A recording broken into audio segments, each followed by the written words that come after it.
Hey guys, welcome back to Fourth Wall Reactions. Today I'm checking out some more Black Sails. I am in season 3, episode 2. Last episode there was a time jump from season 2. Not a really big time jump, but a time jump nonetheless. So it's fun to kind of guess at fill in the blanks of where the characters are right now. They spelled some of it out, but some of the things I really wanted to see are only being hinted at and given, like, I really hope there are flashbacks. But that's okay if there are not, because I trust this show. I feel like they're going to give us just enough information, as they do, to get involved with this season's story. When I say this season, it is a continuing story. But I am really excited to see the developments of where all of this is going to go. Let's check it out. What is going on?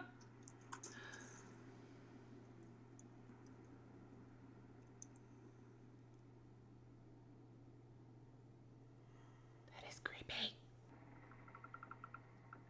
Delphine. He's closed the gap.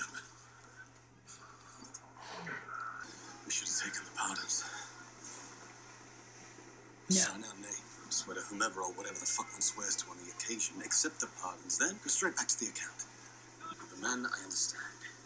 Flynn had them exactly where he needed them. But he had me there too. He had me there. And that is not supposed to happen. May I help you? The governor requests your presence on the quarterdeck. Oh, You should dress. she was in Doctor Who. You're the first daughter of privilege I have been able to serve while speaking my mind openly.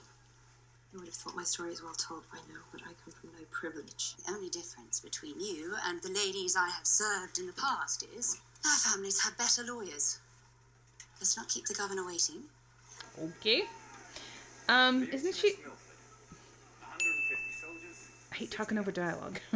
Wasn't entirely sure I needed her, but seeing as it was someone else's money, I figured it couldn't hurt. The moment I believe you were no longer necessary to this endeavor, you go on that ship returns back for London, and soon thereafter you swing over Wapping. Jeez. To slay Nassau, you must know her. And amidst all those ships, all these men and all that money, I am the only one who can introduce you. If you withhold, if you manipulate, if you lie, you die. Okay.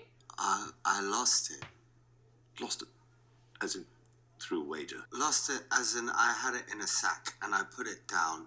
And when I came back to pick it up, it weren't where I put it. Oops. Lost. I feel duty-bound to suggest that you reconsider withdrawing sums this large without a better plan for keeping it once it's withdrawn. Yeah? Yes. Yes. 500 pieces. 500 pieces, why not? I need a new sack as well. Obviously. It's bad enough the only time I get to see her is when she comes here to relay something that you're displeased with. Now we're just accepting that if forced to choose between a long future with you and a short one with me. Aw. Of course she would choose you. It would pain her to leave me behind. Without you, there is no her. I know there is one thing we share. We both love her. I never feel like I fully trust or believe what comes out of Max's mouth. If she does truly love Anne, that's very sweet. I'm just not like 100% sold on it that she's telling the truth. Everything she says has some sort of agenda, so I don't know. Oh! Hell no.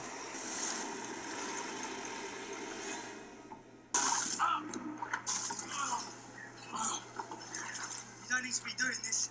I can finish it. I'm useless to him up top. We've got our share of useless fucks on this crew. You ain't one. Oh, I still love him. Here you are again, offering moral support. Does that mean we're married? Something's gonna happen to him. He's too nice and funny. You want to know what the most terrifying part of all of it's been? We'll take care of you. It's really interesting. I mean, because Silver knows. I mean, he's seen firsthand that the crew, like, looked out for Randall.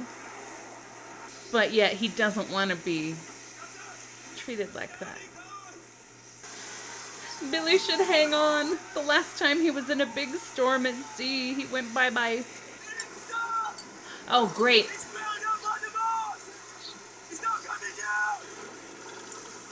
Woo!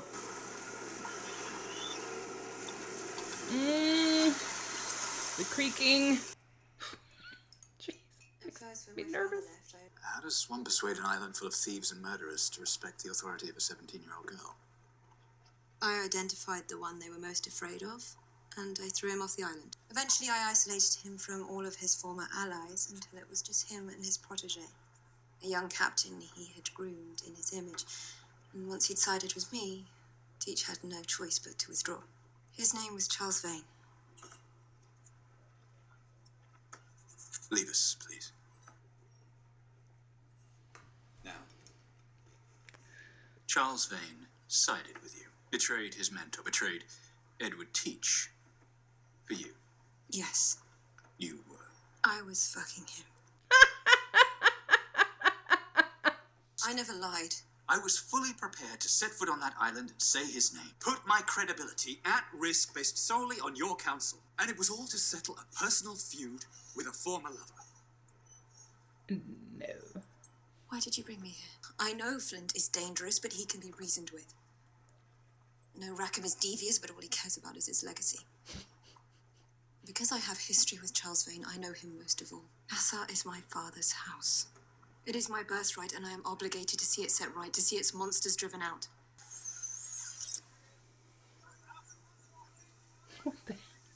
Man puts a dead thing in the ground.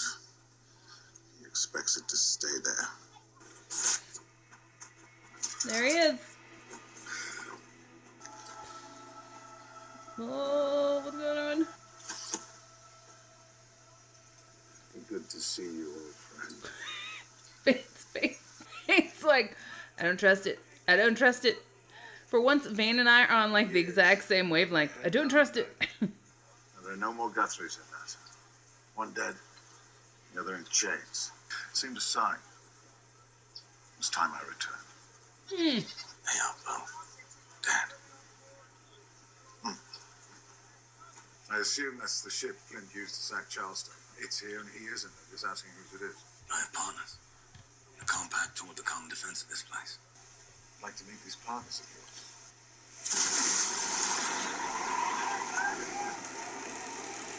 Be interesting when he meets Flint. Oh! Oh! Oh no! Oh! Oh no! Oh God! Billy.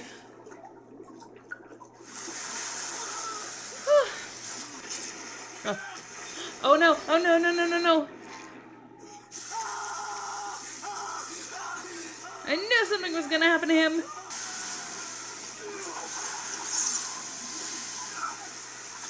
I mean, I'm not really worried for Flint because it's Flint, but it's terrifying. He's gonna cut all those dudes loose.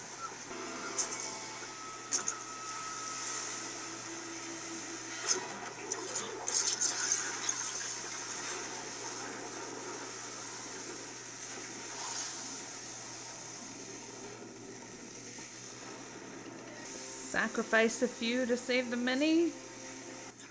Oh. They say the worst of it don't last long. It shows you the places you've been. Look, the people you love. They're all there waiting for you. It doesn't sound so bad.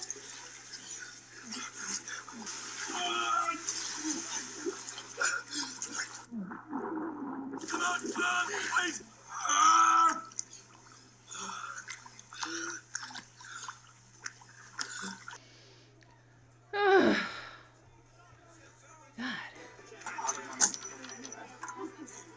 Found that at the inn. Mr. Warren misplaced it yesterday. No, that one we found in the privy yesterday. This is the new one he was disposed of today. What is he doing? Are you certain? It just keeps saying, oh, I lost it. I'm gonna take another bag. How fucking fucking stupid exactly are your men? It's hard to say. Oh, my lord. Here we go. Jack. Right. Yes. That's my name. You're the scrawny one who's trying so desperately to join Charles's first crew. Flint, I can understand. This is your third partner. We hear you're taking on new men. We'd like to join you. 2 men, evenly matched, bare fists. You want us to fight each other for this? Right. To the death? Strife is good. Strife makes a man strong. For if a man is capable of confronting death daily, functioning in the face of it, there's no telling what else that man can do, and a man whose limits cannot be known. I returned because in this place I believed I could find the men necessary to do so. And in particular, one man that I thought worthy of standing alongside me at the head of a terrible fleet. I wonder if he's still here.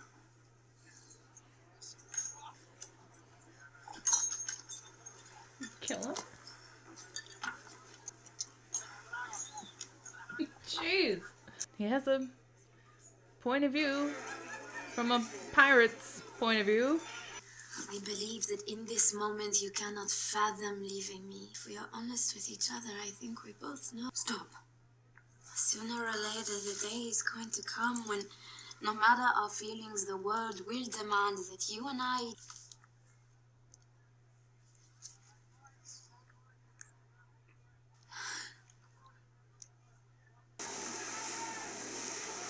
Emotion on her face. Rumor most troubling about a fugitive that you've made a part of your endeavor. Wow. Ah, there she is. Hi. Jesus. I will introduce you. But, from what I understand, you're quite familiar with one another. Yeah. Captain Flint is dead.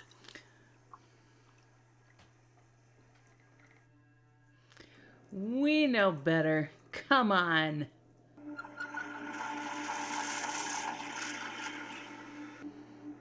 That is so creepy.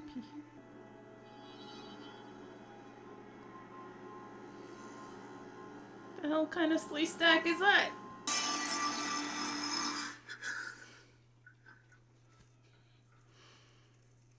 Where are we? The storm drove us east into the Sargasso Sea. Oh. We are becalmed. Most of the fresh water was lost in the flooding in the storm. Oh. The food that could be salvaged, we have a few days. Unless the wind returns soon, we won't survive this. It's amazing how they can go from such turmoil to such calm. Alright guys, that was the second episode of season 3, and it was very stressful. The Miranda hallucinations, I was about to say flashbacks, but they're not flashbacks. The Miranda hallucinations were particularly creepy and chilling.